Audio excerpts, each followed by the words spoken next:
Assalamualaikum warahmatullahi wabarakatuh. Selamat siang semuanya. Pertama, kami ucapkan terima kasih kepada Ibu dosen Maya Novitasari, STMAK, dan teman-teman kelas akuntansi 6B yang sudah berkenan meluangkan waktunya pada siang hari ini.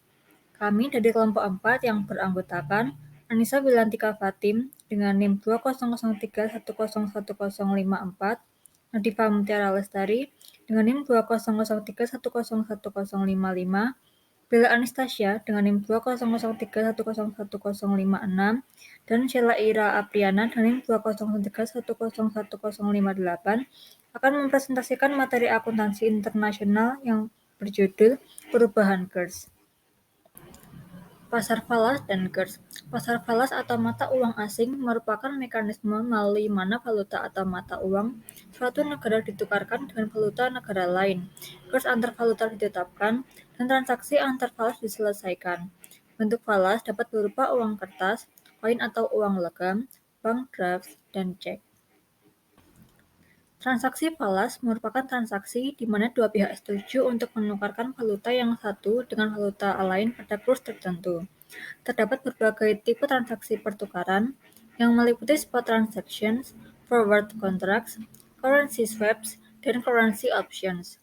Perbedaan antara kurs sekarang atau spot rate dan kurs masa mendatang atau forward rate disebut premi atau premium. Jika kurs mendatang lebih mahal dibanding dengan kurs sekarang dan disebut diskon atau diskon jika sebaliknya. Exposure falas. Exposure falas merupakan sebuah ukuran terhadap potensi perubahan profitabilitas, arus kas, dan nilai pasar sebuah perusahaan yang disebabkan oleh perubahan kurs. Exposure falas secara konvensional diklasifikasi menjadi 3 tipe, yaitu yang pertama exposure translasi atau exposure akuntansi, yang kedua exposure transaksi, dan yang ketiga exposure ekonomi atau exposure operasi. Yang pertama, exposure translasi. Timbul karena laporan keuangan perusahaan afiliasi asing yang didenominasi dalam falas harus didenominasi ulang ke dalam valuta perusahaan induk agar dapat disusun laporan keuangan konsolidasian. Exposure transaksi berkaitan dengan sensitivitas arus kas kontraktual perusahaan yang dinyatakan dalam falas terhadap perubahan kurs yang diukur dalam valuta domestik perusahaan tersebut. Yang terakhir, exposure ekonomi dapat didefinisikan sebagai tingkat sejauh mana nilai perusahaan akan dipengaruhi oleh perubahan kurs yang tidak diharapkan atau diperhitungkan. Selanjutnya ada akuntansi untuk fluktuasi kurs. Perusahaan yang terlibat dalam bisnis global menghadapi risiko terjadinya laba atau rugi dari fluktuasi kurs. Untuk memahaminya diperlukan kemampuan membedakan antara transaksi asing dan transaksi falas, karena tidak setiap transaksi asing dinyatakan dalam falas, sehingga tidak setiap transaksi asing merupakan falas. Laba dan rugi transaksi direalisasi dan mempengaruhi arus kas perusahaan. Perlakuan akuntansi terhadap laba rugi yaitu dengan mencatat laba rugi ke dalam laporan hasil usaha dan mempengaruhi laba pada periode terjadinya laba rugi transaksi tersebut. Coba kita perhatikan contoh sebagai berikut. Misalkan, perusahaan Indonesia menjual produk ke pelanggan AS dengan faktur 1 juta dolar AS ketika kurs AS terhadap rupiah yaitu 9.500 dan dengan jangka waktu pembayaran selama 60 hari. Apabila transaksi dibayarkan secara tunai, maka perusahaan Indonesia akan mendapat jumlah yang sama besar, lebih besar, ataupun lebih kecil dibandingkan jika dibayarkan dalam jangka waktu 60 hari. Apabila perusahaan di AS membayarkannya dalam jangka waktu 60 hari, maka uang yang diterima perusahaan Indonesia akan tetap sejumlah 1 juta dolar AS, tetapi setelah dirupiahkan besarannya akan tergantung pada kurs saat penerimaan uang tersebut. Jika kurs dolar AS terhadap rupiah tetap, maka 1 juta dolar AS dikalikan dengan 9.500 yaitu sebesar 9,5 miliar. Apabila rupiah menguat, maka perusahaan Indonesia akan menerima jumlah rupiah yang lebih kecil yaitu sejumlah 1 juta dolar AS dikali 9.400 yaitu 9,4 miliar atau rugi. Lalu jika rupiah melemah terhadap AS, maka perusahaan Indonesia akan menerima rupiah dengan jumlah yang lebih banyak, yaitu 1 juta dolar AS dikali 9.600 sama dengan 9,6 miliar atau mendapatkan laba.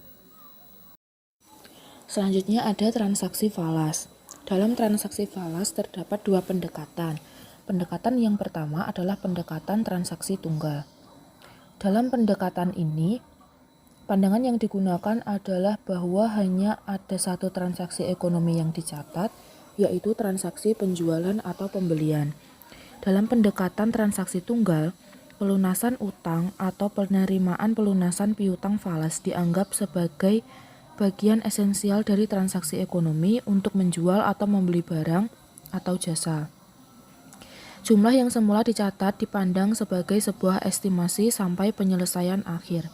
Akibatnya, pendapatan atau kos asli nantinya akan disesuaikan berkaitan dengan perbedaan antara jumlah yang dicatat pada tanggal transaksi dan jumlah pada saat penyelesaian. Selanjutnya pendekatan transaksi ganda. Di dalam pendekatan transaksi ganda, utang atau piutang falas sebuah perusahaan dipandang sebagai sebuah transaksi kedua yang berbeda atau terpisah dari transaksi asli yang berupa pembelian atau penjualan barang atau jasa. Akibatnya, setiap perbedaan antara jumlah valuta domestik pada tanggal penyelesaian dan pada tanggal transaksi diberlakukan sebagai laba atau rugi transaksi falas. Jumlah pendapatan asli yang dicatat nantinya tidak akan disesuaikan, meskipun terjadi perbedaan kurs antara tanggal transaksi dan tanggal penyelesaian. Perbedaan tersebut akan diberlakukan sebagai laba atau rugi di luar usaha dengan nama laba falas atau rugi falas yang tidak tercakup dalam laba atau rugi operasi. Translasi falas. Terdapat 4 metode utama untuk mentranslasi falas, yaitu yang pertama, metode tingkat sekarang atau metode current rate. Metode current rate ini merupakan metode yang paling mudah untuk diterapkan karena di dalam neraca digunakan tarif kurs yang konstan. Maka metode ini mempertahankan hubungan asli antara laporan keuangan entitas-entitas individual yang melakukan konsolidasi. Yang kedua yaitu metode temporal. Karena fleksibelnya metode yang dikembangkan oleh Leonard pada tahun 1968 ini, maka metode ini mendapat dukungan yang luas sehingga FASB mengamanatkan metode ini sebagai satu-satunya metode translasi yang diizinkan berdasarkan SFAS nomor 8 tahun 1975. Yang ketiga yaitu metode current atau non-current. Dalam metode ini digunakan secara luas di Amerika Serikat pada tahun 1930-an sampai dengan 1970-an ketika SFAS nomor 8 berlaku dengan efektif. Metode ini berbasis pada klasifikasi aktiva dan utang yang sepenuhnya tidak berkaitan dengan pengaruh ekonomi dari fluktuasi kurs terhadap aktiva dan utang. Yang keempat atau metode terakhir yaitu metode moneter atau non-moneter.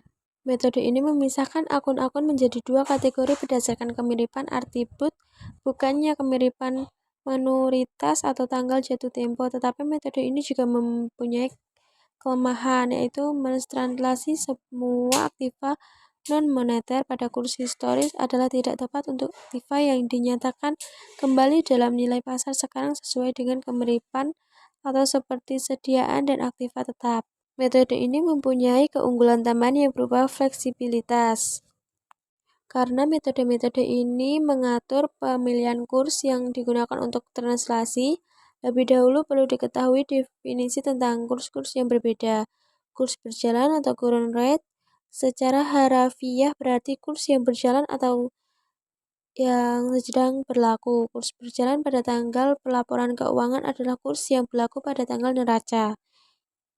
Yang kedua yaitu kurs historis adalah kurs yang terjadi pada tanggal di mana transaksi tertentu terjadi. Selanjutnya, kurs rata adalah rata berbobot dari kurs-kurs yang terjadi selama periode di mana laporan-laporan keuangan disusun. Metode moneter atau non-moneter. Di dalam metode ini, semua item moneter seperti kas dan piutang pada neraca pada sebuah perusahaan anak di luar negeri ditransaksi pada tarif kurs sekarang. Karena metode ini berpersepsi ditransaksi pada bahwa item-item tersebut terpengaruh oleh resiko kurs. Item non-moneter seperti sediaan dan aktiva tetap kurs historis, sebagian besar item laporan hasil usaha ditransaksi pada kurs rata untuk periode tersebut. IAS tentang translasi falas. Dalam IAS nomor 21, entitas asing adalah entitas yang mengakumulasi kas dan item-item moneter yang lain, mengeluarkan biaya, menghasilkan laba, dan memperoleh pinjaman yang substansial dalam valuta lokal. IAS nomor 21 mengizinkan alternatif akuntansi dalam dua situasi.